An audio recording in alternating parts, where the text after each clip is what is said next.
Praise the Lord. நம்முடைய ஆண்டவரும் அருமை இரட்சகரும் மீட்பருமான கர்த்தராகிய இயேசு கிறிஸ்துவின் இனிய நல்நாமத்திலே உங்களுக்கு மறுபடியுமாக இந்த அருமையான நல்ல நேரத்திற்காக இந்த புதன்கிழமை மாலை வேலைக்காய் நன்றி கலந்த இருதயத்தோடு கர்த்தருடைய சமூகத்திலே இந்த விசேஷித்த புதன்கிழமை மாலை வேத பகுதிக்காக நன்றி சொல்லி தேவ சமூகத்திலே நம்மை ஒரு நிமிஷம் நாம் தாழ்த்தி கர்த்தர் நம்மை மட்டும் ஆசீர்வதித்து வழிநடத்தி நம்மை பாதுகாத்தார். நம்மோடு கூட இருக்கிறேன் என்ற அவர் வாக்குத்தத்தம் செய்து வரவர் நம் மத்தியில் அவர் இருப்பதற்காக நன்றி சொல்லி ஒரு நிமிஷம் நம் தேவ சமூகத்தில் நம்மை தாழ்த்தி ஜெபிக்கலாம். ஜெபிப்போம். எங்களை நேசிக்கிற எங்கள் நல்ல ஆண்டவரே, கர்த்தராகிய இயேசு கிறிஸ்துவே, உம்மை துதிக்கிறோம் அப்பா, உம்மை ஸ்தோத்திரிக்கிறோம் ஆண்டவரே.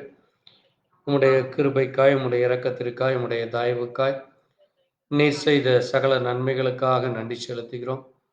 வானத்தையும் பூமியும் அதன் கீழுள்ள சகலவற்றையும் படைத்து மனிதர்கள் ஆகிய எங்களையும் நீர் உண்டாக்கி உருவாக்கி ஆண்டவரே, நீர் அன்றைக்கு ஆதாமுக்கு நீர் இந்த பூமியை கொடுத்து இதை ஆண்டு கொள்ளும்படியாய் சொன்னீரப்பா. ஆண்டவரே, இது அந்த ஆளுகை ஆனது ஆண்டவரே மனிதனுடைய கீழ்ப்படியாமையினாலே, மனிதனுடைய அவிசுவாசத்தினாலே, ஆண்டவரே மனிதனுடைய மீறுதலினாலே அது அன்றைக்கு இன்றைக்கு மனிதனுடைய ஆண்டவரை அடிமைப்பட்டு கிடக்கிற இந்த பாவம் நிறைந்த அந்த பொல்லாத உலகத்திலே கர்த்தாவே, நீர் எங்களை மீட்டு கொள்ளும்படியாக நீர் ஆண்டவரே இந்த பூமியிலே மனுஷகுமாரனாய் வந்து ஆண்டவரே உம்முடைய இரத்தத்தை சிந்தி மீட்டீரப்பா.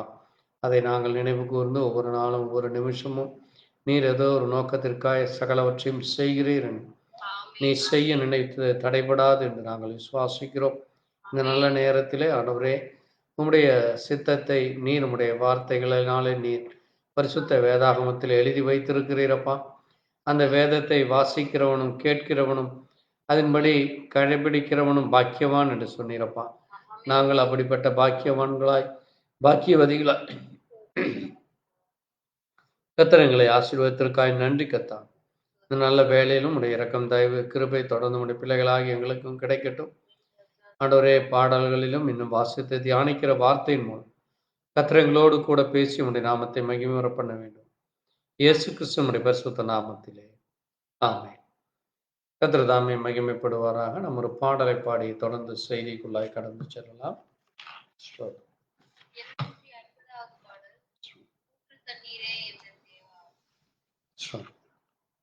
ஊற்று தண்ணீரே எந்தன் தேவா, என்னில் பொங்கி பொங்கி வா. ஊற்று தண்ணீரே தேவனாதியே, ஜீவநதியே, என்னில் பொங்கி பொங்கி ஆசீர்வதியும் என் நேச கர்த்தரே, ஆசீர்வதியும் என் நேச கர்த்தரே, ஆவியின் வரங்கள்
ஜீவநதியே, என்னில் பொங்கி பொங்கி வா.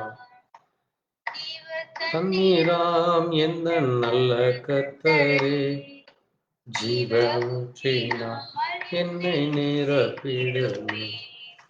ஜீவ தண்ணீரா எந்த நல்ல கர்த்தரே, ஜீவ ஊற்றினார் என்னை நிறைத்திடுமே.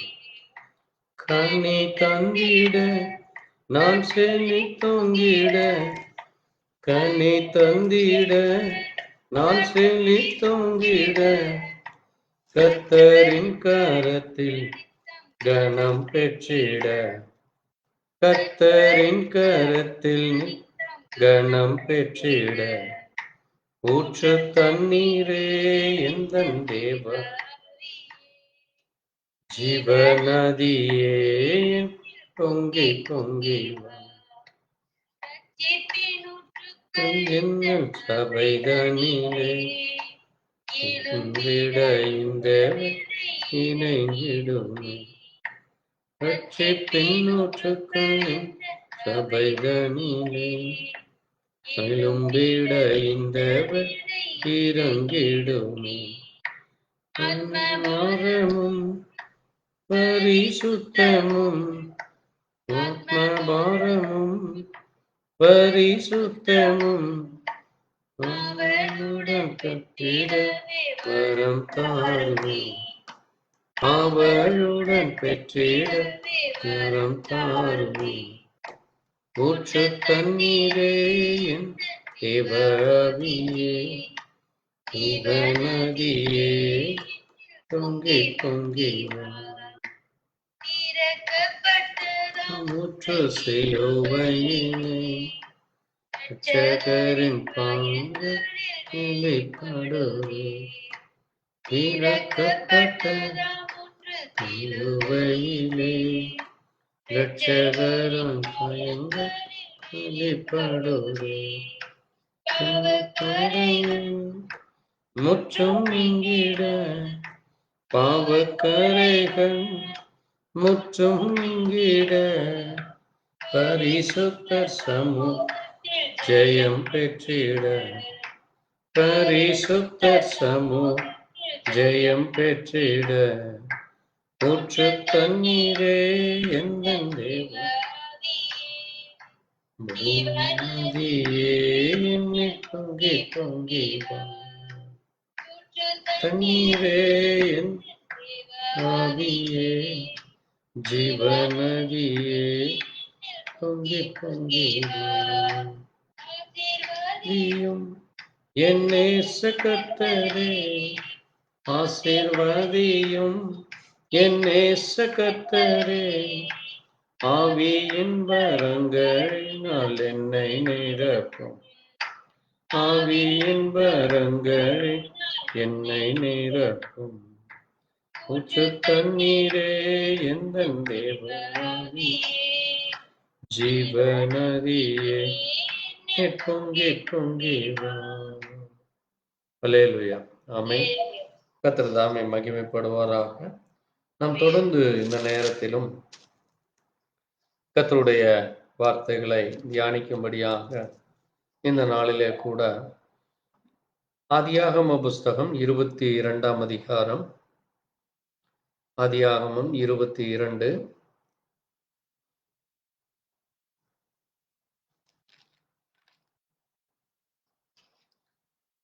1-2 நாம் வாசிக்கலாம். இந்த காரியங்கள் நடந்த பின்பு தேவன் ஆபிரகாமை சோதித்தார். எப்படியெனில் அவர் அவனை நோக்கி, ஆபிரகாமே என்றார். அவன், இதோ அடியேன் என்றான். அப்பொழுது அவர், உன் புத்திரனும் உன் ஏகசுதனும் உன் நேச குமாரனுமாகிய ஈசாக்கை நீ இப்பொழுது அழைத்து கொண்டு மோரியா தேசத்திற்கு போய் அங்கே நான் உனக்கு குறிக்கும் மலைகள் ஒன்றின் மேல் அவனை தகன பலியாக பலியிடு என்றார். வாசித்த வார்த்தைகளை கர்த்தர் தாமே ஆசீர்வதிப்பாராக. நம்ம ஒரு நிமிடம் கர்த்தரை நோக்கி ஜெபிக்கலாம். எங்களை நேசிக்கிற எங்கள் நல்ல ஆண்டவரே, இந்த நேரத்திலே வாசிக்கப்பட்ட உடைய சத்திய வார்த்தைக்காக நன்றி செலுத்துகிறோம். தேவன் தாமே நீர் ஆபிரகாமை ஒரு நோக்கத்திற்காக அழைத்தீரப்பா. அந்த அழைப்பை, அந்த உன்னதமான மகிமையான காரியங்களை நாங்கள் கடந்த நாட்களாய் தியானித்துக் கொண்டு வருகிற இஸ்ரவேலும் சபையும் என்கிற காரியத்தை குறித்து இந்த நேரத்திலே உங்களுடைய வார்த்தையின் மூலமாய் நீர் எங்களோடு கூட மீண்டுமாய் பேச போறக்கா அதை குறித்து தியானிக்க நீர் எங்களுக்கு இரக்கம் பாராட்டினக்காய் நன்றி சொல்லி உடைய பலத்த கரத்திலே இந்த ஆராதனை ஒப்பு கொடுக்கிறோம். இதை கேட்கிற ஒவ்வொரு பிள்ளைகளுக்கும் பிரயோஜனமாய் இருக்க நீர் வார்த்தையின் தேவனாய் உம்முடைய பிள்ளைகளை எவ்விதமாய் நேசித்து வழிநடத்துகிறீர் என்ற உணர்வு ஒவ்வொருவருக்கும் கிடைக்கத்தக்கது. தேவ தயவை தாரும். உம்முடைய நாம் ஒன்று மாத்திரம் மகிமைப்படட்டும். எல்லாவற்றையும் இயேசு கிறிஸ்துவனுடைய பரிசுத்த நாமத்திலே ஆம். கர்த்தர் தாமே உங்களை ஒருவரையும் ஆசீர்வதிப்பாராக. இயேசு கிறிஸ்து நாமத்திலே மீண்டுமாய் உங்களுக்கு நன்றி செலுத்துகிறேன். இந்த அருமையான நேரத்திலே நாம் கடந்த நாட்களிலே இஸ்ரவேலும் சபையும் என்கிற செய்தியை நாம் தியானித்துக் கொண்டு வருகிறோம். கடந்த 2 வாரங்களாக தியானித்துக் கொண்டுகிறோம். இன்றைக்கு அதனுடைய தொடர்ச்சியாக நாம் ஆதியாகம புஸ்தகத்திலே கடந்த நாட்களிலே நாம் அங்கே 18, 19 அதிகாரங்களை பார்த்தோம். பிறகு ஆண்டவர் ஆபிரகாமுக்கு தன்னுடைய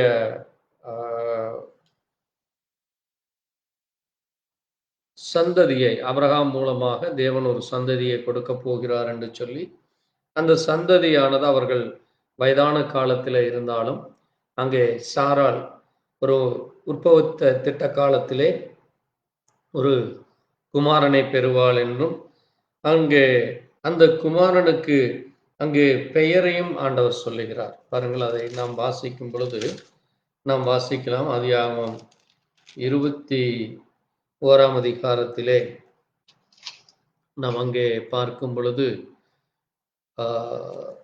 5ஆம் வசனத்தை வாசிக்கலாம்.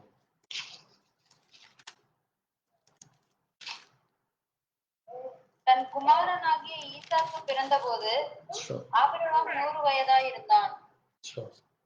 வாசிக்கலாம். 17, 19 வாசிக்கலாம். ஆதியாகமம் 17, 19.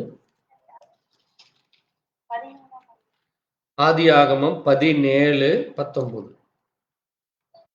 அப்பொழுது தேவன், உன் மனைவியாகிய சாராள் நிச்சயமாய் உனக்கு ஒரு குமாரனை பெறுவாள், அவனுக்கு ஈசாக்கு என்று பெயரிடுவாயாக.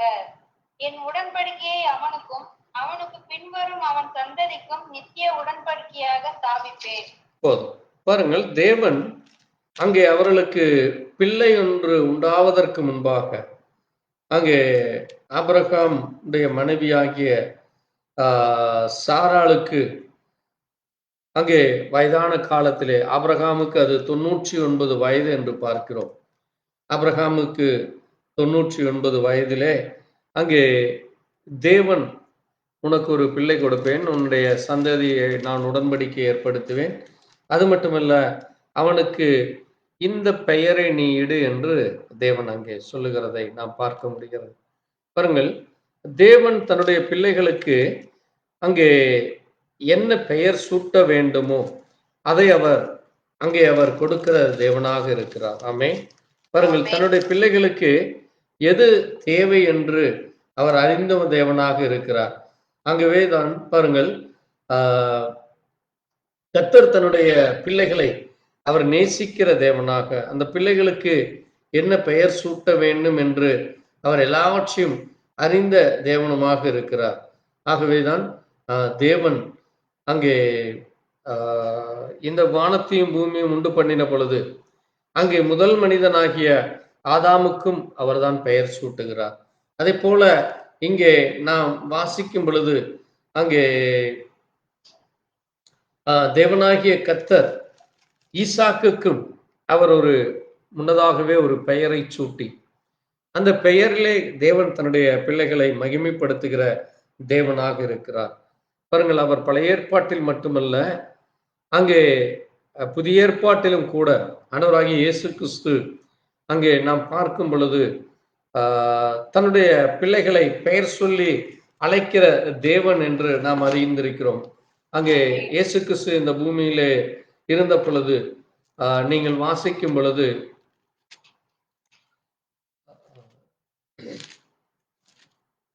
லூக்கா எழுதின சுவிசேஷகம், லூக்கா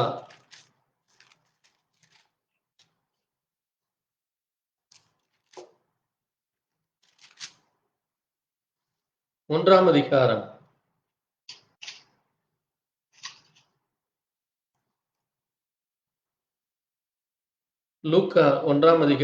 47 வாசிக்கலாம்.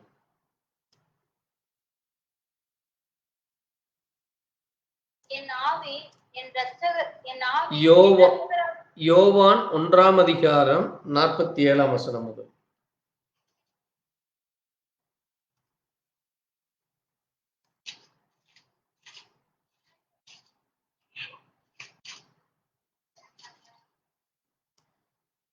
வாசிப்போம். இயேசு நாத்தான்வேலை தம்மிடத்தில் வரக்கண்டு அவனை குறித்து, இதோ கபடற்ற உத்தம இஸ்ரவேலன் என்றார். அதற்கு நாத்தான்வேல், நீர் என்னை எப்படி அறிவீர் என்றான். இயேசு அவனை நோக்கி, பிலிப்பு உன்னை அழைக்கிறதற்கு முன்னே நீ அத்திமரத்தின் கீழிருக்கும் போது உன்னை கண்டேன் என்றார். அதற்கு நாத்தான்வேல், ரபி, நீர் தேவனுடைய குமாரன், நீர் இஸ்ரவேலின் ராஜா என்றார். இயேசு அவனுக்கு பிரதியுத்தரமாக, அத்திமரத்தின் கீழே உன்னை கண்டேன் என்று நான் உனக்கு சொன்னதினாலேயா விசுவாசிக்கிறாய்? இதிலும் பெரிதானவைகளை காண்பாய் என்றார். பாருங்கள், ஒரு மனிதன், அந்த மனிதன் எங்கே நின்று கொண்டிருந்தாலும் அந்த இடத்திலே தேவன் அந்த மனிதன் என்ன பேசுவான், என்ன செய்வான் என்று எல்லாவற்றையும் அறிந்த தேவனாக இருக்கிறார். ஆகவே அவர் சர்வ வல்லமையுள்ள தேவன். அவர் சர்வ வல்லமையுள்ளவர் மட்டுமல்ல, அவர் யாராக இருக்கிறாராமாம், இஸ்ரவேலுக்கு ராஜாவாகவும் இருக்கிறார் என்று அங்கே நாத்தான்வேல் இயேசு கிறிஸ்துவை குறித்து அங்கே சொல்வதை பார்க்க முடிகிறது. பாருங்கள், இங்கே நாம் ஆதியாகம புஸ்தகத்திலே நாம் வாசிக்கிற பொழுது அங்கே ஈசாக்கு பிறப்பதற்கு முன்பாகவே அங்கே ஒரு மகன் பிறப்பான். அந்த மகன் மூலமாக உன் சந்ததி அங்கே ஆசீர்வதிக்கப்படும் என்று அங்கே சொல்வதை பார்க்கிறோம். பிறகு ஈசாக்கு பிறந்த உடனே நாம் இன்னொரு மிக முக்கியமான ஒரு காரியத்தை நாம் இங்கே வாசித்தோம். 22ஆம் அதிகாரத்திலே ஆபிரகாமுக்கு தேவன் ஒரு சிறிய சோதனை ஒன்றை வைக்கிறார். அங்கே 100 ஆண்டுகளுக்கு பிறகு அவர்களுக்கு பிறக்கிற அந்த முதல் மகனை, ஆபிரகாமுக்கும் சாராளுக்கும் பிறக்கிற அந்த முதல் மகனாகிய ஈசாக்கை அங்கே பழி செலுத்தும்படியாக அங்கே கூட்டிக் கொண்டு அவர்கள் செல்லுவதை நாம் பார்க்கிறோம். அது மட்டுமல்ல, அங்கே தன்னுடைய பிள்ளையை தேவனுக்காக பலி கொடுப்பதையும் நாம் அங்கே பார்க்கிறோம். பாருங்கள், அங்கே ஆண்டவர் சொல்லும் பொழுது 2ஆம் வசனத்திலே, நான் உனக்கு குறிக்கும் மலை ஒன்றின் மேல் அவனை தகன பலியாக இடு என்று சொல்லுவதை நாம் அங்கே பார்க்க முடிகிறது. ஆகவே பாருங்கள், ஆபிரகாம் அந்த சொல்லுக்கு கீழ்ப்படிந்து அதிகாலமே எழுந்து அங்கே ஈசாக்கையும் அங்கே தன்னுடைய வேலைக்காரர்கள் 2 பேரையும் கூட்டிக் கொண்டு அங்கே 3 நாள் பிரயாணமாக சென்று அங்கே அந்த மேரிபா மலையிலே தேவன் குறித்த அந்த மலையின் அருகே வந்து அங்கே பலி செலுத்துவதற்கான எல்லா ஏற்பாடுகளையும் செய்து, அது மட்டுமல்ல, அங்கே தன்னிடத்திலே கொண்டு வந்த அந்த கத்தியையும் எடுத்து தன்னுடைய மகனை அங்கே அவர் பலி செலுத்துவதற்கும் ஆயத்தமாகிறதை நாம் அங்கே பார்க்க முடிகிறது. அவர்கள் அப்பொழுதுதான் கர்த்தர் அங்கே அவரிடத்திலே பேசி அபிரகாமே அபிரகாமே என்று கூப்பிடுகிறதை நாம் அங்கே பார்க்கிறோம். பிறகு அவர், பிள்ளையாண்டான் மேல் உன் கையை போடாதே, அவனுக்கு ஒன்றும் செய்யாதே, நீ அவனை உன் புத்திரன் என்றும் ஏக சுதன், ஏனென்றால் அவனுடைய எல்லா அந்தஸ்திற்கும் அவனுக்குரிய எல்லாவற்றிற்கும் ஒரே வாரிசு, அதுதான் ஏகசுதன் என்னும் பாராமல் நீ எனக்காக ஒப்பு கொடுத்தபடியால், நீ தேவனுக்கு பயந்திருக்கிறபடியால் இப்பொழுது நான் அறிந்திருக்கிறேன் என்று சொல்லுகிறார். ஆமென். பாருங்கள், அது தேவனுடைய பிள்ளைகளாகிய நமக்கும் அது ஒரு பாடமாக இருக்கிறது. எந்த சூழ்நிலையானாலும் என்னவானாலும் தேவன் நம்மிடத்தில் எதை விரும்புகிறாரோ அதை நாம் முழுவதுமாக ஒப்பு கொடுத்து அதன்படி நாம் கீழ்ப்படிந்து நடக்க வேண்டும். ஆமென். ஏனென்றால் பாருங்கள், அங்கே தேவன் தனக்கு 100 வயதிற்கு பிறகு ஒரு பிள்ளையை கொடுத்து அந்த பிள்ளையையும் பலி செலுத்து என்று சொல்லும் பொழுது அதை தயங்காதபடி, அல்லது தன்னுடைய மனைவியிடத்திலோ அல்லது மற்றவர்களிடத்திலோ அல்லது அதற்கு மாறாக வேறு ஏதோ ஒன்று செய்யாதபடி தேவன் எதை கேட்டாரோ அதை அப்படியே கொடுக்கிற அந்த உத்தம இருதயம். ஆமென். பாருங்க, அதனாலதான் அங்கே ஆபிரகாமை குறித்து ஆண்டவர் சொல்லும் பொழுது, ஆபிரகாம் அங்கே விசுவாசத்திலே அவர் தகப்பனாக இருக்கிறார் என்றும், அந்த விசுவாசத்திற்கு ஆபிரகாம் ஒரு எல்லா விசுவாசிகளை காட்டிலும் தகப்பன் என்பது ஒரு முதன்மையான ஒரு ஸ்தானமாக இருக்கிறது. ஆகவே பாருங்கள், ஆபிரகாமுக்குள் இருந்த அந்த விசுவாசத்தை தேவன் அங்கீகரிக்கிறார். ஆமென். ஆகவேதான் பாருங்க, நீ எனக்கு பயந்தபடியால், நீ தேவனுக்கு பயப்படுகிற பயம் உன்னிடத்திலே இருக்கிறது, நீ உன்னுடைய பிள்ளை என்றும் கூட பாராமல் அதை முழுவதுமாக அங்கே எனக்கு ஒப்பு கொடுத்தபடியால் என்று அவர் சொல்லுகிறார். ஆமென். அங்கே நாம் பார்க்கும் பொழுது தேவதூதன் என்று எழுதியிருக்கிறது. ஆனால் தொடர்ந்து அவர் பேசும் பொழுது அந்த தூதனாக அங்கே வானத்தையும் பூமியும் படைத்த சர்வ வல்லமையுள்ள தேவனாகிய கர்த்தர், நாம் பிதா என்று சொல்லுகிறோமே, அவர் அங்கே நின்று கொண்டு பேசுகிறார். ஆகவேதான் பாருங்கள், அங்கே அருகிலே ஒரு ஆட்டுக்கிடா இருப்பதை கண்டு அந்த ஆட்டுக்கிடாவை தன் குமாரனுக்கு பதிலாக தகன பலியிட்டான் என்று 13ஆம் வசனத்திலே வாசிக்கிறோம். ஆமென். அது இயேசு கிறிஸ்துவினுடைய மரணத்திற்கு அது ஒரு அடையாளமாக இருக்கிறது. ஆமென். ஏனென்றால் தேவன் இந்த பூமியிலே ஆட்டுக்குட்டியாக வந்து, அவரே தேவ ஆட்டுக்குட்டி, அங்கே ஆபிரகாமுக்கு அருகிலே கொடுக்கப்பட்ட அந்த ஆட்டுக்குட்டி இயேசு கிறிஸ்துவனுடைய அங்கே பலிக்கு அது ஒரு அடையாளமாக அங்கே இருக்கிறது.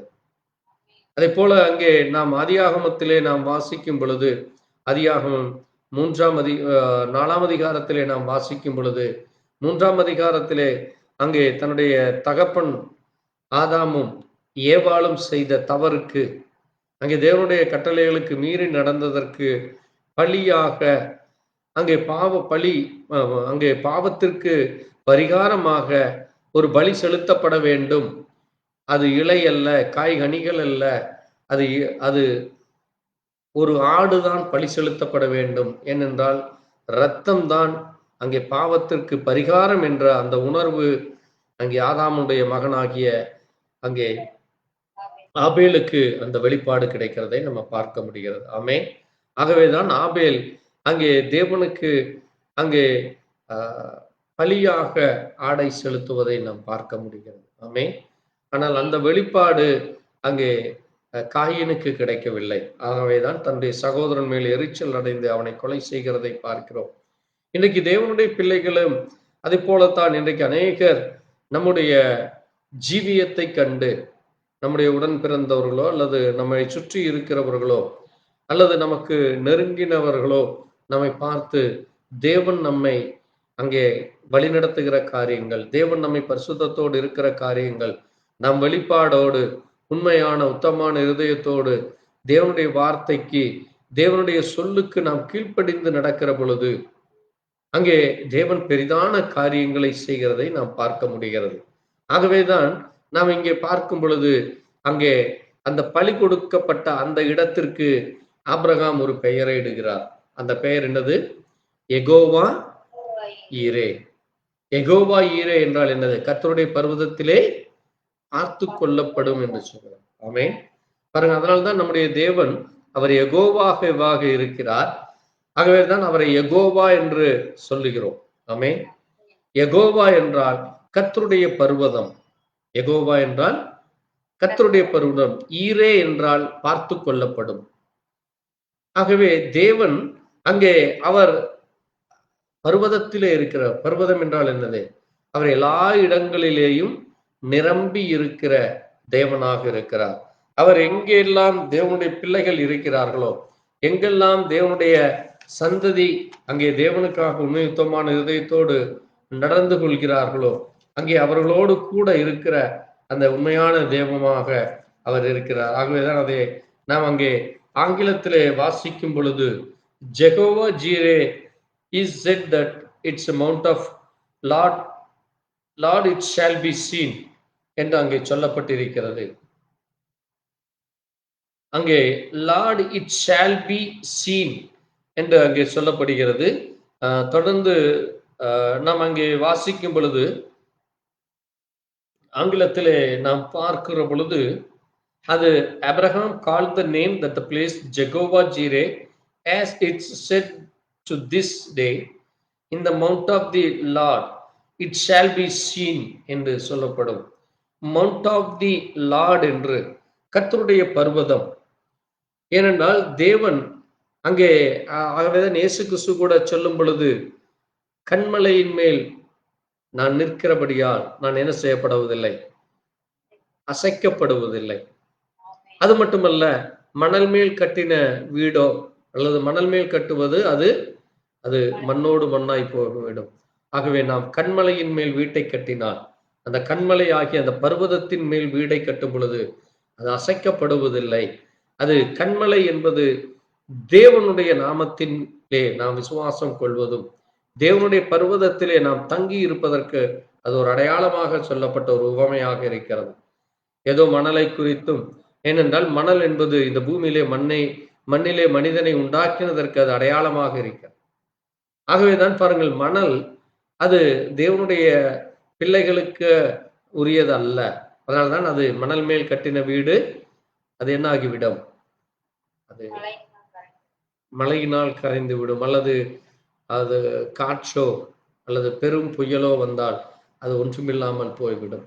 ஆகவே தேவனுடைய பிள்ளைகள் அங்கே மவுண்ட் ஆஃப் த லார்ட், கர்த்தருடைய பர்வதத்திலே நிற்கிறவர்களாக தேவன் நம்மை தகுதிப்படுத்துகிறவர்களாக இருக்கிறார்.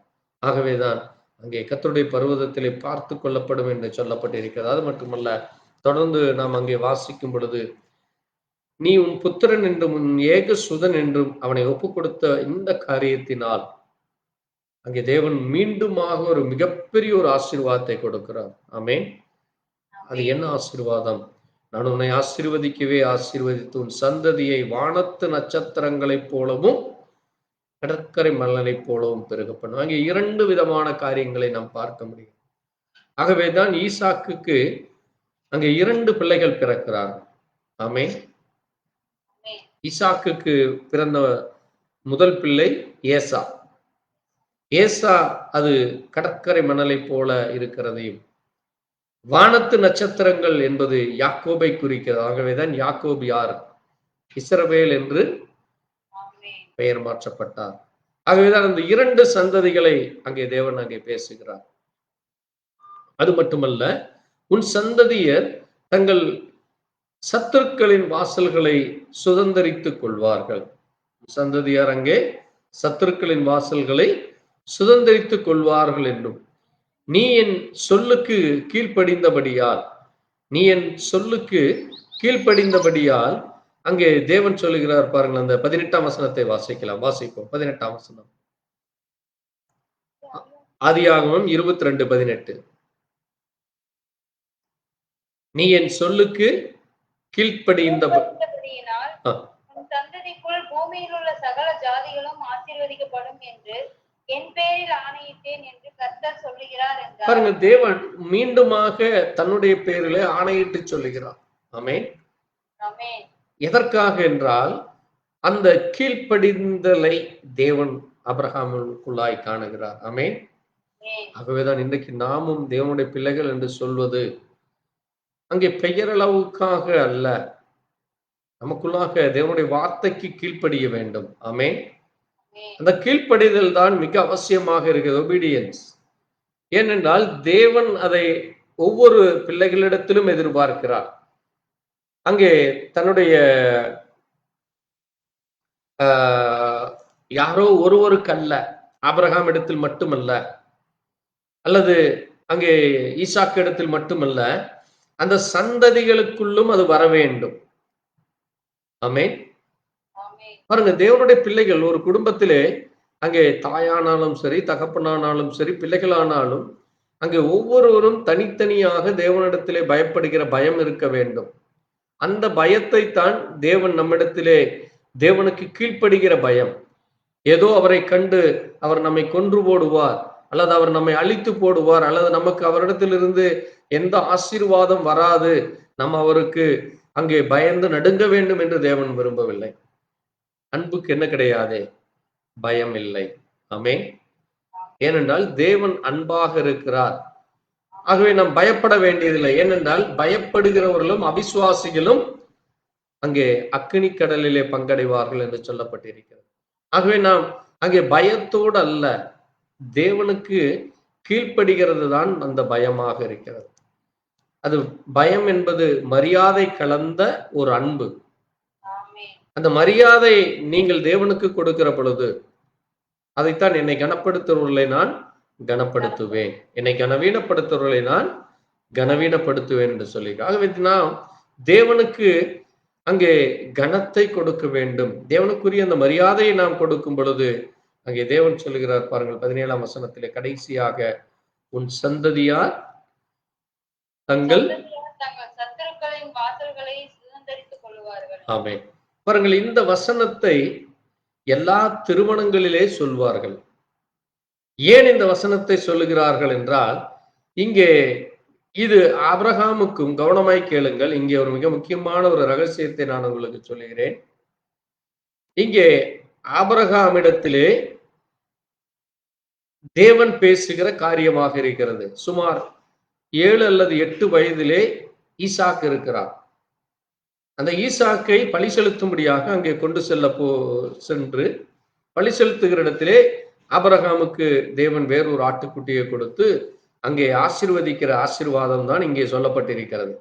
என்ன சொல்லப்பட்டிருக்கிறது? உன் சந்ததியார் தங்கள் பஞ்சர் வாசல்களை சுதந்தரித்துக் கொள்வார்கள். ஆனால் இங்கே இதே ஆதியாகம புஸ்தகத்திலே ஈசாக்குக்கு பெண் பார்க்க செல்லுகிறார்கள். ஆமென். அங்கே எங்கே செல்றாங்க? ஆபிரகாமுக்கு ஆபிரகாமுடைய மகனாகிய ஈசாக்குக்கு பாருங்கள், அங்கே லாபான் இருக்கிற அந்த பட்டணத்திற்கு நீங்கள் வாசிக்கும் பொழுது நீங்க வாசிக்கலாம். 24ஆம் அதிகாரம் 24ஆம் அதிகாரத்திலே வாசிங்க, 3ஆம் வசனம் 4ஆம் வசனத்திலே. நான் குடியிருக்கிற கானானியருடைய குமாரத்திகளில் நீ என் குமாரனுக்கு பெண் கொள்ளாமல் நீ என் தேசத்திற்கும் என் இனத்தாரிடத்திற்கும் போய் என் குமாரனாகிய ஈசாக்குக்கு பெண் கொள்வேன் என்று வானத்துக்கு தேவனும் பூமிக்கு தேவனுமாகிய கர்த்தர் பேரில் எனக்கு ஆணையிட்டு கொடுக்கும்படிக்கு நீ உன் கையை என் தொடையின் கீழ் வை என்றார். அதற்கு அந்த ஊழியக்காரன் அவ்விடத்திற்கு பெண் என் பின்னே இந்த தேசத்திற்கு வர மனதில்லாதிருந்தால் நீர் விட்டு வந்த தேசத்துக்கு தானே உம்முடைய குமாரனை மறுபடியும் அழைத்து போக வேண்டுமோ என்று கேட்டான். போதும் பாருங்க, அங்கே ஆபிரகாம் சொல்லுகிறார், என்னுடைய குமாரனுக்கு நீ என்ன செய்ய வேண்டாம், கானானியர்களிலே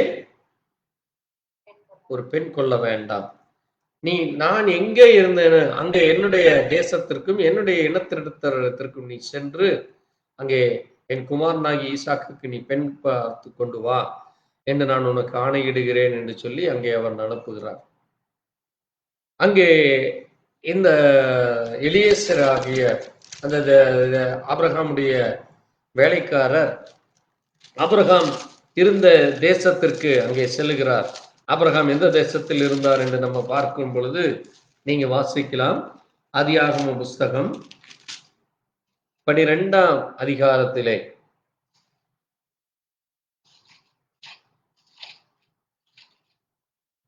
4ஆம் வசனத்தை வாசிக்கலாம். கர்த்தர் ஆபிரகாமுக்கு சொன்னபடியே அவன் புறப்பட்டு போனான், லோத்தும் அவனோட கூட போனான். ஆபிரகாமும் ஆரானை விட்டு புறப்பட்ட போது 75 பாருங்க, அதுதான் ஆரான் என்பதுதான் ஆபிரகாமுடைய ஜென்ம பூமி.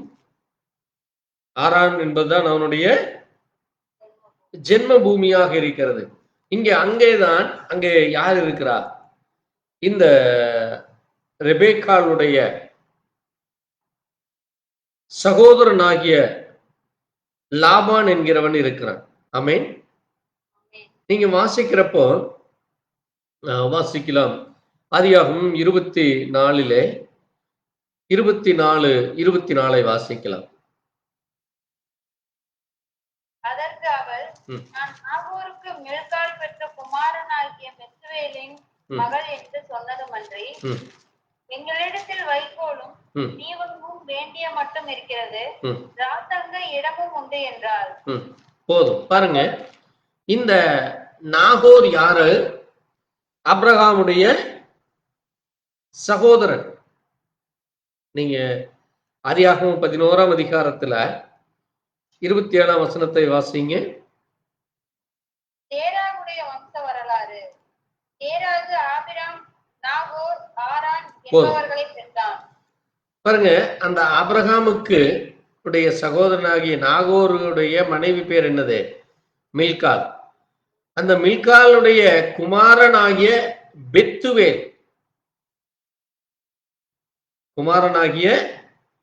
பெத்துவேல், அப்போ ஈசாக்குக்கு மாமன் முறையாகிறது. ஈசாக்குக்கு என்ன முறையாகிறது? மாமன் முறையாகிறது. அந்த பெத்துவேலுடைய மகள் தான் யாரு? இந்த ரெபேக்கா. இந்த ரெபேக்காலை பெண் கேட்டு அங்கே பேசிக்கொண்டு இருக்கிற பொழுது அங்கே இந்த லாபான் ஆசீர்வதித்து சொல்லுகிற ஒரு காரியத்தை நீங்கள் வாசிக்கலாம். வாசியுங்கள். 56ஆம் வசனத்திலிருந்து வாசிப்போம். 24:56. அதற்கு அவன், கர்த்தர் என் பிரயாணத்தை வாய்க்க பண்ணி இருக்க நீங்கள் எனக்கு தடை செய்யாதிருங்கள். நான் என் எஜமானிடத்திற்கு போக என்னை அனுப்பிவிட வேண்டும் என்றான். அப்பொழுது அவர்கள் பெண்ணை அழைத்து அவள் வாய்ப்பிறப்பை கேட்போம் என்று சொல்லி ரெபேக்காளை அழைத்து, நீ இந்த மனிதரோட கூட போகிறாயா என்று கேட்டார்கள்.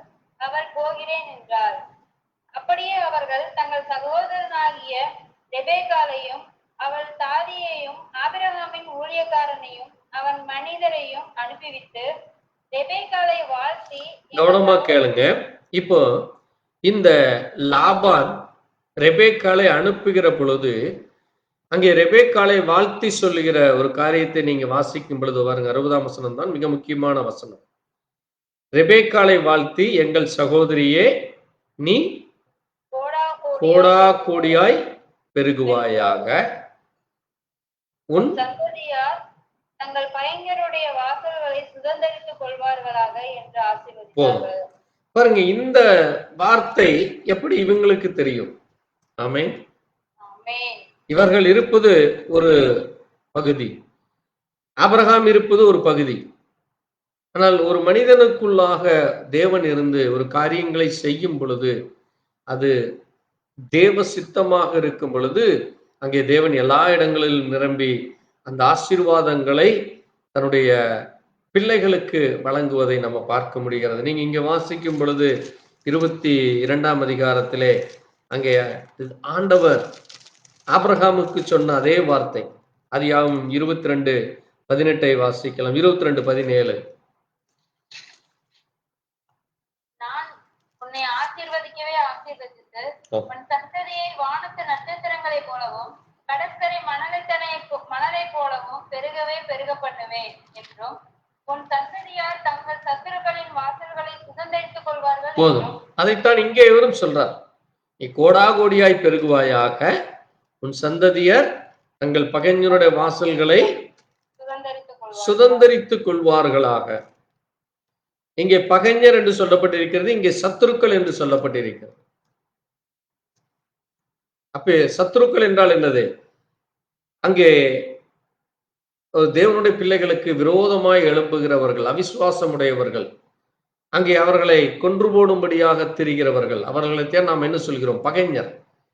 எங்களை எந்த நேரம் பகைத்து கொண்டிருக்கிறார்கள், எங்கள் மேல் எரிச்சல் கோபம் ஏற்பட்டு எங்களை கொன்று போடும்படியாக, எங்களை அழித்து போடும்படியாக இருக்கிறவர்கள் தான் யாரு? பகைவர்கள், சத்துருக்கள் என்று சொல்கிறோம், எனிமீஸ். பாருங்க, தேவன் தன்னுடைய பிள்ளைகளை அங்கே ஆசீர்வதிக்கிற அந்த ஆசீர்வாதமானது அது என்றென்றைக்கும் நிலைத்திருக்கு. ஆகவேதான் இன்றைக்கும் கூட திருமண நிகழ்ச்சிகளிலே அங்கே பெண்ணை பெற்றோர்கள் ஆசீர்வதிக்கும் பொழுது, உன்னுடைய சந்ததி என்னவாக இருக்க வேண்டுமாமா? பழுகவே பெருகும் வேண்டும். அது மட்டுமல்ல, உன் சந்ததிகள், உன் மகன், மகனுடைய மகன், பேரப்பிள்ளைகள், பிள்ளைகளுடைய பிள்ளைகள், இப்படி இவர்கள் என்ன செய்ய வேண்டுமாமா? சத்துருக்களுடைய வாசல்களை சுதந்தரித்துக் கொள்வது. அப்போ பிசாசானவன் அங்கே தேவனுடைய பிள்ளைகளுக்கு விரோதமாய் எழும்பும் பொழுது தேவன் கூட இருந்து அவை எல்லாவற்றிலும் இருந்து அவர்களை பாதுகாத்து, எங்கே அவர்களுக்கு விரோதமாய் எழும்புகிறார்களோ அங்கே அந்த இடத்துல அவர்களை மடங்கடித்து அங்கே ஜெயங்கொள்ளுகிற காரியம்தான்.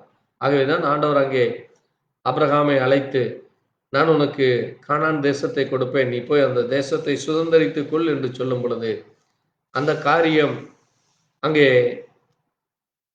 ஈசாக்கு ரெபேக்காளுக்கும் பிறந்த இஸ்ரவேல் கோத்திரங்கள் ஆகிய அந்த 12 கோத்திரங்கள் மூலமாக தேவன் அதை சுமார் 450 ஆண்டுகளுக்கு பிறகு அதை செய்கிறதை நம்ம பார்க்க முடிகிறது.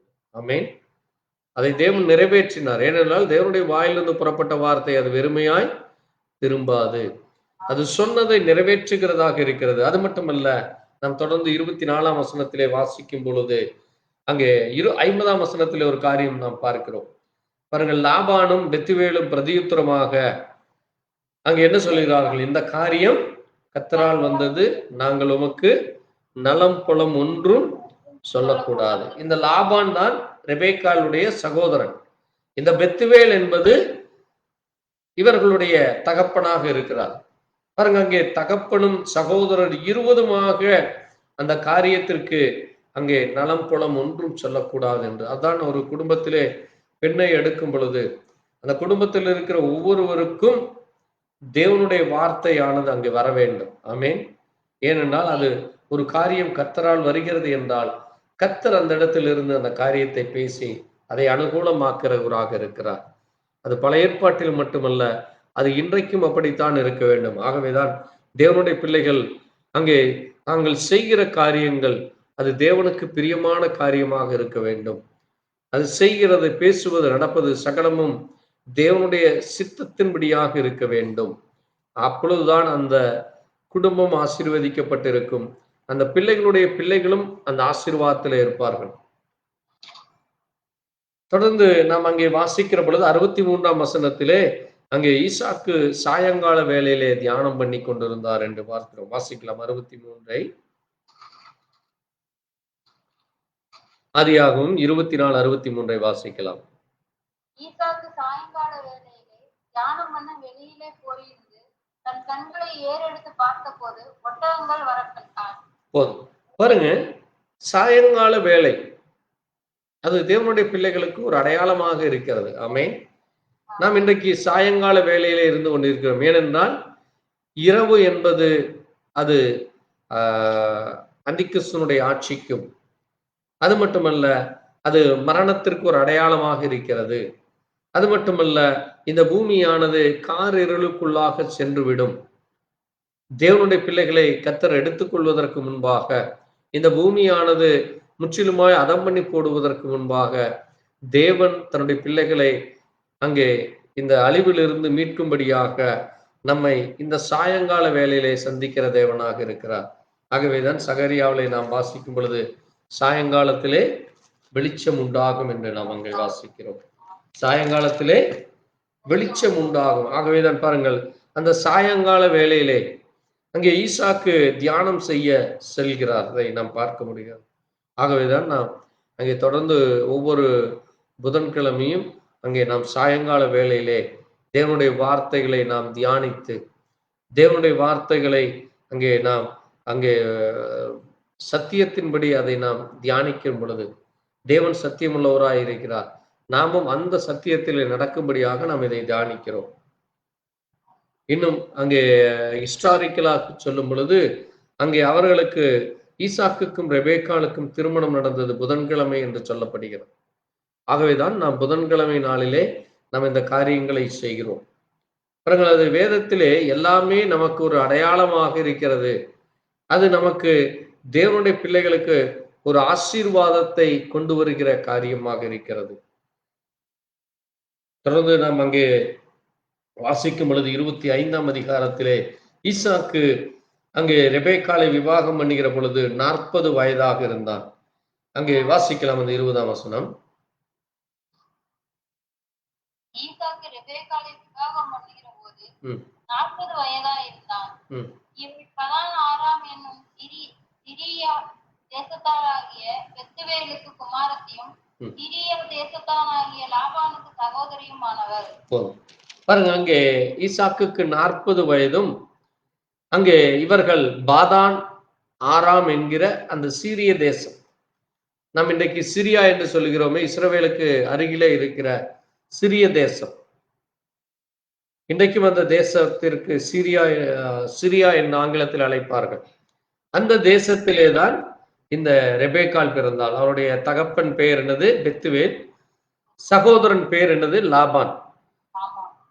இவர்கள் அங்கே மலடியாக இருக்கும் பொழுது, அங்கே கர்த்தரிடத்திலே வேண்டும் பொழுது அவள் கர்ப்பம் தரிக்கிறார். அங்கே ஆண்டவர் சொல்றாரு பாருங்க, ஒரு முக்கியமான காரியம். அதுவும் வேதத்திலே மிக முக்கியமான ஒரு அடையாளமாக நமக்கு கொடுக்கப்பட்டிருக்கிறது. வாசிக்கலாம் 23ஆம் வசனத்தை. அதற்கு கர்த்தர், 2 ஜாதிகள் உன் கர்ப்பத்தில் உண்டாயிருக்கிறது, 2 வித ஜனங்கள் உன் வயிற்றிலிருந்து பிரியும், அவர்களில் ஒரு ஜனத்தார் மற்ற ஜனத்தாரை பார்க்கிலும் பலத்திருப்பார்கள், மூத்தவன் இளையவனை சேவிப்பான் என்றார். பாருங்கள், இங்க மிக முக்கியமான ஒரு காரியம். 2 ஜாதிகள் அங்கே பிரிகிறதை நம்ம பார்க்கிறோம். 2 ஜாதிகள் என்றால் ஏதோ ஒரு ஜனம் இன்னொரு இது என்றல்ல. 2 ஜனங்கள் அங்கே நீங்கள் வாசிக்கிறப்போ அங்க பிள்ளை பிறக்கிற அந்த ஏசா அவர்கள் மூலமாக ஒரு கூட்டம் அங்கே பிறக்கிறதை நம்ம பார்க்கிறோம். அவர்கள் தான் யாரு? ஏசாவுக்கு பிறக்கிற பிள்ளைகள் தான். அங்கே நாங்கள் தொடர்ந்து ஏசாவை குறித்து அவனுடைய சந்ததிகளை குறித்து நம் வேதத்திலே அநேக இடங்களிலே நம்ம வாசிக்கிறோம். ஆனால் அவர்களை விட ஒரு ஜாதி பலத்திருப்பார்கள் என்று சொல்லப்பட்டது அது யாக்கோபை குறித்தாக இருக்கிறது. அவர்கள் தான் நினைவாழ்ந்தார்கள். ஒரு பலசாலியான கூட்டமாக 12 பிள்ளைகளை பெற்று அந்த 12 ஆண் மக்கள் மூலமாக 12 கோத்திரங்கள் உருவாகிறதை நம்ம பார்க்க முடிகிறது. பாருங்கள், இந்த ஏசா அங்கே வேட்டையில் வல்லவனும் அனசஞ்சரியுமாக இருக்கிறாரதை நம்ம பார்க்கிறோம். ஆனால் இந்த யாக்கோபோ குணசாலியாகவும் கூடாரவாசியாகவும் இருக்கிறதை நம்ம பார்க்கிறோம். அது தேவனுடைய பிள்ளைகளுக்கு ஒரு அடையாளமாக இருக்கு. நீங்கள் குணசாலியாக இருக்க வேண்டும், நீங்கள் வல்லவர்களாக அல்ல. இன்னைக்கு அநேகர் சொல்லுவாங்க, எனக்கு தைரியம் இருக்கு, எனக்கு பலன் இருக்கிறது, நான் எந்த காரியம் செய்தாலும் எனக்கு மனோதைரியம் இருக்கிறது, நான் என்னுடைய பலத்தினாலே செய்வேன், என்னுடைய உடல்வாகு எனக்கு அந்த அளவுக்கு இருக்கிறது என்று சொல்லி இன்னைக்கு தன்னுடைய சரீரத்தை, தனக்கு இருக்கிற பதவிகளை, பெருமைகளை சொல்லி இன்றைக்கு செய்கிறதை நம்ம பார்க்க முடிகிறது அநேகர். ஆனால் யாக்கோபுடைய ஜீவியமோ அங்கே நாம் பார்க்கும் பொழுது யாக்கோபு ஒரு குணசாலியான மனிதனாக இருக்கிறார். ஆமென். அது மட்டுமல்ல, கூடாரவாசியாகவும் இருக்கிறதை நம்ம பார்க்க முடிகிறது. அங்கே நாம் தொடர்ந்து வாசிக்கும் பொழுது அங்கே அவர்களுக்குள்ளாக ஏற்பட்ட ஒரு சின்ன காரியத்தினாலே அந்த சேஷ்டபுத்திர பாகத்தை அங்கே ஏசா விற்று போடுகிறதை பார்க்கிறோம். சேஷ்டபுத்திர பாகம் என்பது அது தலைப்பிள்ளைகளுக்கு உரியதான ஒரு மிக முக்கியமான ஒரு கடமையாகவும் அது அவர்களுக்குரிய ஒரு கணத்தை கொடுக்கிறதாக இருக்கிற ஒரு காரியமாக இருக்கிறது. சேஷ்டபுத்திர பாகத்தை குறித்து நீங்க அதை ஆங்கிலத்திலே வாசிக்கும் பொழுது அது பர்த் ரைட்ஸ் ஆக இருக்கிறது. ஆமென். நம்ம வாசிக்கலாம். 32ஆம் வசனத்தை வாசிப்போம். அதற்கு ஏசா, இதோ நான் சாக போகிறேனே, இந்த சேஷ்டபுத்திர பாகம் எனக்கு என்னத்திற்கு என்றான். அப்பொழுது யாக்கோபு, இன்று எனக்கு ஆணையிட்டு கொடு என்றான். அவன் யாக்கோபுக்கு ஆணையிட்டு தன் சேஷ்டபுத்திர பாகத்தை அவனுக்கு விற்று போட்டான். போதும். பாருங்க, அதை ஆங்கிலத்திலே வாசிக்கும் பொழுது Jacob said, "Sell me this day the birthrights" என்று சொல்லப்பட்டிருக்கிறது. அந்த பிறப்பு உரிமையை, சேஷ்டபுத்திர பாகம் என்றால் என்னது? பிறப்பு உரிமை. அதான் நம்ம சொல்லுகிறோம், நமக்கு பிறப்பு உரிமை எங்கே கிடைக்கிறது? நம்ம இந்தியர்கள், இந்திய நாட்டிலே பிறந்தனால் நமக்கு இந்தியர்கள் என்கிற அந்த உரிமை கொடுக்கிறோம். அதே போல ஒரு குடும்பத்திலே தகப்பன் தாய்க்கு முதல் பிறக்கிற மகன்தான் எல்லா காரியங்களிலேயும் அந்த உரிமை உடையவனாக இருக்கிறான். அந்த மற்ற சகோதரர்களை விட இவனுக்கு அதிகம் பங்கும் அதிகமான கனமும் மரியாதையும் இருக்கும் ஒரு குடும்பத்திலே. அது இன்றைக்கும் அநேக குடும்பங்களிலே, அநேக சந்ததிகளிலே நாம் பார்க்க முடிகிறது. அந்த குடும்பத்திலே பிறந்த மூத்த மகனுக்கு தான் எல்லா உரிமையும் அங்கே இருக்கிறதை நம்ம பார்க்க முடிகிறது. அந்த மூத்த மகன் தான் அந்த குடும்பத்தை அங்கே தன்னுடைய சகோதரர்களை அரவணைத்து செல்வது, அங்கே தாய் தகப்பனுடைய ஸ்தானத்திலே அவர் இருந்து கொண்டு அந்த குடும்பத்திலே அங்கே அவர்களுக்குரிய எல்லா காரியங்களை செய்கிறதை நம்ம பார்க்க முடிகிறது. பாருங்கள், அது வேதத்திலே நமக்கு சுமார் 4000 ஆண்டுகளுக்கு முன்பாகவே சொல்லப்பட்டிருக்கிற காரியமா, ஏதோ எங்கேயோ ஒரு இடத்தில் நடந்ததோ அல்லது யாரோ சொல்லியோ அல்லது அந்த குடும்பத்தை பார்த்தோ அல்ல. இது தலைமுறை தலைமுறையாக நம்முடைய வேதத்திலே சொல்லப்பட்டிருக்கிற மிக முக்கியமான ஒரு காரியமாக இருக்கு. அதைத்தான் தேவன் நமக்கு இன்றைக்கு தந்திருக்கிறார். ஆமென். நம்ம வாசிக்கலாம், வாசிப்போம். எபிரேயர் 12ஆம் அதிகாரத்திலே அங்கே தேவன் நமக்கு அந்த காரியத்தை சொல்லி இருக்கிறார். வாசியுங்கள். எபிரேயர் 12:16 வாசிக்கலாம்.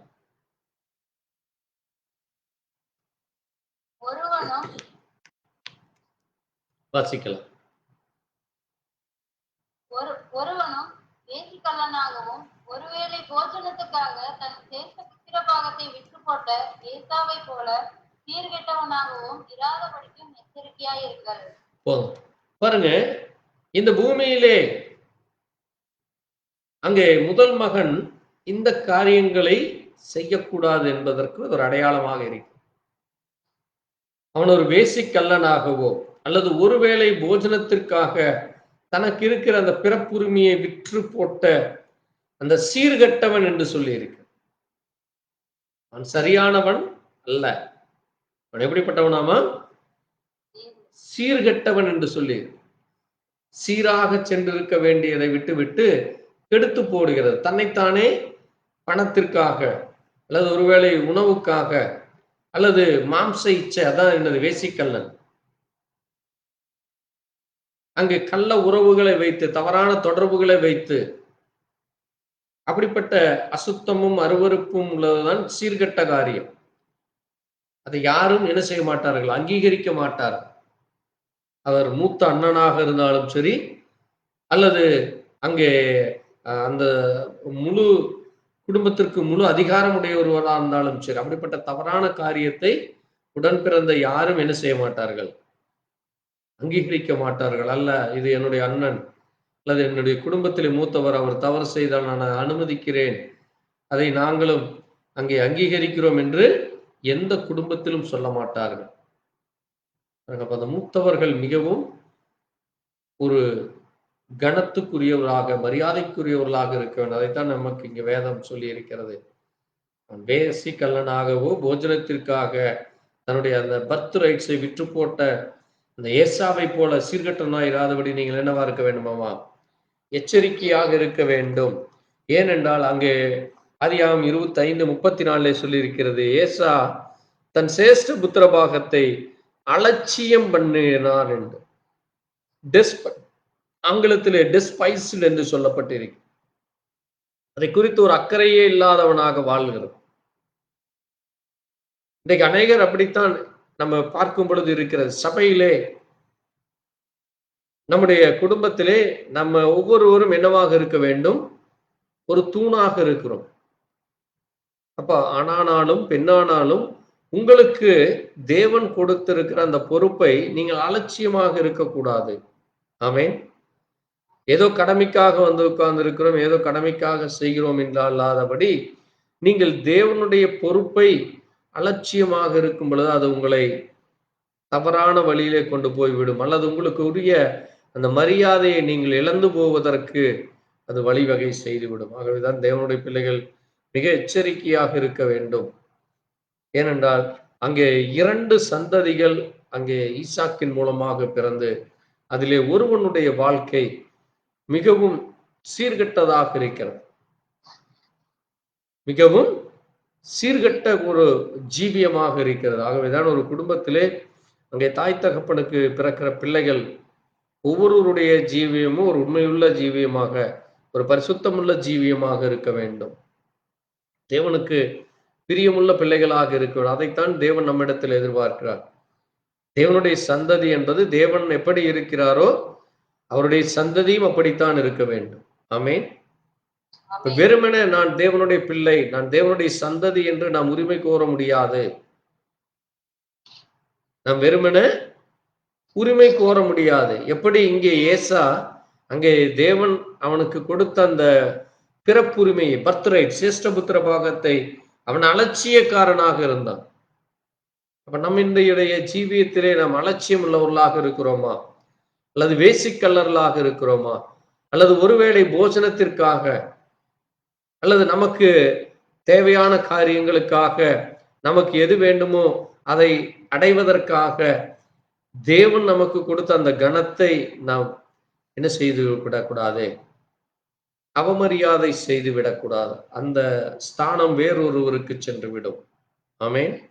இன்னைக்கு அநேகர் சொல்லுவாங்க, சபையில நான் இல்லைன்னா அந்த சபையே நடக்காது, யாருமே அங்க ஜெபிக்க மாட்டாங்க, யாருமே பாட மாட்டாங்க, யாருமே பைபிள் வாசிக்க மாட்டாங்க, என்னை போல யாரும் உபவாசம் இருக்க மாட்டாங்க, என்னை போல சரியான நேரத்திலே சபைக்கு யாரும் வருவதில்லை, என்னை போல யாரும் அங்கு உண்மையா இருக்க மாட்டாங்க என்று பெருமை பேசிக் கொள்வார்.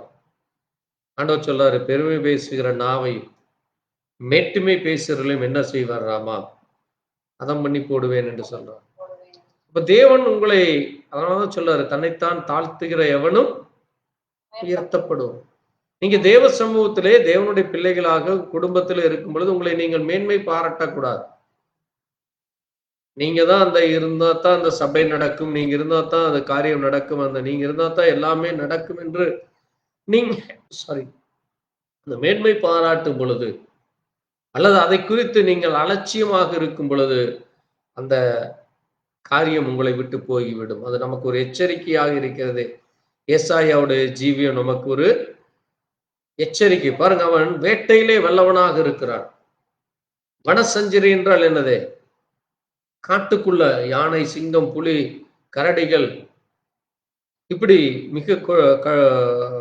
மிக பயங்கரமா இருக்கும். நம்மளால ஒரு யானை வந்தாலே எதிர்த்து நிற்க முடியாது. ஒரு சிங்கமோ புலியோ வந்தா நம்ம என்ன செய்ய முடியாது, அதை நம்ம எதிர்த்து நிற்கிறதுக்கு நமக்கு தைரியம் இல்லை. ஆனால் இந்த ஏசா எப்படிப்பட்டவனாக இருந்தானாமா? பிள்ளைகள் பெரியவனார்கள். 27ஆம் வசனத்தை வாசிங்க. பிள்ளைகள் பெரியவர்களான பொழுது ஏசா வேட்டையில் வல்லவனும் வனசஞ்சரியுமாய் இருந்தான். யாக்கோபு குணசாலியும் கூடாரவாசியுமாய் இருந்தான். பாருங்க, யாக்கோபுக்குள்ள தான் பெரியவன், தான் இப்படிப்பட்டவன் அப்படிப்பட்டவன் என்கிற அந்த சிந்தை இல்லை. அங்கே அவன் ஒரு தாய் தகப்பனுக்கு கீழ்ப்படிந்து உண்மை உத்தமாக ஒரு குணமுள்ள ஒரு மகனாக. கூடாரவாசி என்றால் என்னது? தாய் தகப்பனை சுற்றியே இருக்கிறது. தாய் தகப்பனுக்கு என்ன வேண்டுமோ, அவர்களுக்கு என்ன மரியாதை கொடுக்க வேண்டுமோ, அவர்களுக்கு என்ன உதவி செய்ய வேண்டுமோ அப்படி செய்துட்டு இருந்தான். அதனாலதான் பாருங்க, அவனுடைய தாயாகிய அங்கே ரெபேக்காள், அடுத்த வசனம் சொல்லுது பாருங்க, ரெபேக்காளோ யாக்கோபின் மேல் பட்சமாயிருந்தாள். பட்சமா இருக்கிறதுனா என்னது? பட்சமா இருக்கிறது என்னது? பட் ரெபேக்கா லவ்டு ஜேக்கப்னு போட்டிருக்கு ஆங்கிலத்துல. லவ்டுன்னு என்னது? நேசிக்கிறது. தன்னுடைய தாய் அந்த அன்பை தன்னுடைய பிள்ளைகளுக்கு செலுத்துகிற அந்த அன்பை அங்கே ரெபேக்காள் தன்னுடைய மகனாகிய யாக்கோபுக்கு கொடுத்திருந்தான். ஆமென். பாருங்க, அதனாலதான் அவன் அங்கே தாய் தகப்பனுக்கு செய்ய வேண்டிய கடமைகளை எல்லாவற்றையும் அவன் செய்கிறதை நம்ம பார்க்க முடிகிறது. ஆனால் இவன் எப்படிப்பட்டவனா இருந்தான்? வேட்டையிலே வல்லவனும் வனசஞ்சரியுமாக இருக்கிறான். அவன் ஒரு காட்டுவாசியை போல அவன் அங்கே காட்டிலே தங்கி திரிகிற ஒரு மனிதனாக இருந்தான். அதனாலதான் அவனுக்கு என்ன தெரியல, அந்த பிறப்புரிமையை குறித்தான ஒரு அந்த அக்கறையோ அதை குறித்தான ஒரு கணத்தையோ ஒரு மரியாதையோ அவனுக்கு கொடுக்க தெரியல. இன்னைக்கு நம்ம அப்படி இருக்கக்கூடாது. நம்ம ஒரு காட்டுவாசியை போல நம்ம அநேகர் சொல்லுவார்கள், என்ன ஒரு காட்டானா இருக்கிறான், எதுவுமே தெரியாத ஒரு முரட்டு மனுஷனாக இருக்கிறான், பேசுவதற்கு தெரியல, பழகுவதற்கு தெரியவில்லை, பிடிவாத குணம் உள்ளவனாக, மனிதாபம் இல்லாதவனாக, முரடனாக இருக்கிறான் என்று சொல்லுவாங்க. அதான் என்னது? வனசஞ்சரி. அவனுக்கு தாய் தகப்பனுக்கு கொடுக்க வேண்டிய மரியாதையோ அல்லது சகோதர சகோதரிகளுக்கோ அக்கம் பக்கத்தில் இருக்கிறவருக்கோ உறவினர்களுக்கோ கொடுக்கிற மரியாதை தெரியாத ஒரு மனிதனாக இருக்கிறதான் வனசஞ்சரி. ஏனென்றால் அவன் மிருகங்களோடு பழகிறவர். அதனாலதான் மிருகங்கள் பார்த்தீங்கன்னா ஒன்றோடு ஒன்று அடிச்சு கொண்டுட்டு அது தனக்கு உணவு கிடைத்தால் போதும் என்று அது அப்படித்தான் ஜீவித்து கொண்டிருக்கும். அப்படிப்பட்டதான ஜீவியம் தேவனுடைய பிள்ளைகளுக்கு இருக்கக்கூடாது. ஆமென்.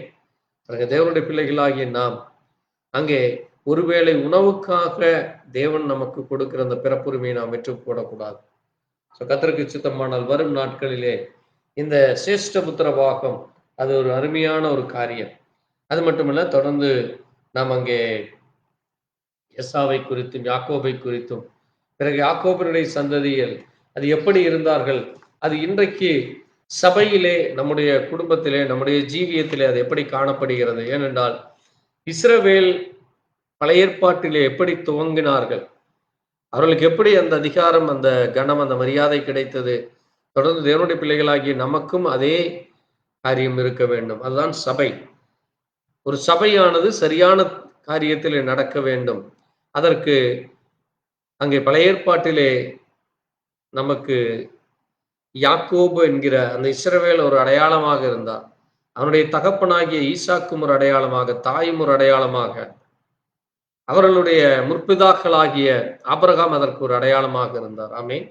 ஆகவேதான் நாம் ஆபிரகாமினுடைய சந்ததி என்று நாம் சொல்லுகிறோம். கர்த்தருக்கு சித்தமானால் வரும் நாட்களிலே நாம் இஸ்ரவேலும் சபையினுடைய காரியங்களை தொடர்ந்து தியானிப்போம். வாசித்த வசனங்களுக்கு நன்றி சொல்லி கர்த்தருடைய சமூகத்தில் நம்மை தாழ்த்தி நாம் ஜெபிக்கலாம். எங்களை நேசிக்கிற எங்கள் நல்ல ஆண்டவரே, வானத்தையும் பூமியும் படைத்த சர்வ வல்லமையுள்ள தேவனே, கர்த்தராகிய இயேசு கிறிஸ்துவே, இந்த அருமையான வேளையில உடைய சத்திய வார்த்தையை வாசிக்கவும் தியானிக்கவும், அதிலே கூறப்பட்ட மகிமையான காரியங்களை, மகத்துவமான காரியங்களை ஆண்டவரே நாங்கள் தியானிக்க இந்த நேரத்தை கொடுத்ததற்காய் நன்றி அப்பா. இந்த நாளிலே ஆண்டவரே, ஆபிரகாம் எப்படி ஈசாக்கை பலி கொடுக்க சென்றார், அந்த இடத்திலே நீர் ஒரு ஆட்டுக்குட்டியை ஆயத்தப்படுத்தி, அந்த ஆட்டுக்குட்டியானவராகி இயேசு கிறிஸ்து இந்த பூமியில வரப்போகிறார் என்பதற்கு அடையாளமா அங்கே பலி செலுத்தப்பட்டது. அதே போல ஆண்டவரே, ஈசாக்குடைய திருமண காரியங்களிலே ஆபிரகாம் தன்னுடைய மகனுக்காக எப்படிப்பட்டதான ஒரு மருமகள் வர வேண்டும், எப்படிப்பட்டதான ஒரு சந்ததி வர வேண்டும் என்று முன்குறித்து அவர்கள் பகைஞனுடைய வாசல்களை சுதந்திரிப்பார்கள் என்று சொன்ன வண்ணமாய் அந்த ஆசீர்வாதங்களை பெற்றுக்கொள்ளும். அதுபோல அவர்களுக்கு பிறந்த பிள்ளைகள் எவ்விதமாய் ஞானத்தோடு புத்தியோடு அந்த பிறப்புரிமை குறித்தான அந்த கவனத்தை யாக்கோபு ஆண்டவரை பெற்றுக்கொண்டதை நாங்கள் தியானித்தோம் அப்பா. ஆண்டவரே, ஏசாவை போல ஆண்டவரே நாங்கள் சீர்கட்டவனாகவும் அல்லது ஆண்டவரே அந்த உலக காரியங்களுக்காகவோ, பணத்திற்காகவோ, போஜனத்திற்காகவோ எங்களை விற்று போடாதபடி நாங்கள் எச்சரிக்கையாக இருக்க வேண்டும் என்று தியானிக்க கர்த்தர் கிருபை கொடுத்தீர். தொடர்ந்து உடைய இரக்கம், உடைய கிருபை, உடைய தயவு உடைய பிள்ளைகளாகி எங்களுக்கு தர வேண்டுமா இயேசு கிறிஸ்துவினுடைய பரிசுத்த நாமத்திலே ஆம். என் ஆத்மாவே கர்த்தரை ஸ்தோத்திரி, முழு உள்ளமே நாமத்தை ஸ்தோத்திரி. என் ஆத்மாவே கர்த்தரை ஸ்தோத்திரி, கர்த்தராகிய இயேசு கிறிஸ்து செய்த சகல உபகாரங்களையும் ஆம். அல்லேலூயா. கர்த்தருக்கு மகிமை உண்டாவதாக. கர்த்தர் உங்களை ஒருவரையும் ஆசீர்வதிப்பாராக. எங்களுக்காக, எங்களுடைய ஊழியங்களுக்காக ஜெபித்துக் கொள்ளுங்கள். கர்த்தர் உங்களோடு கூட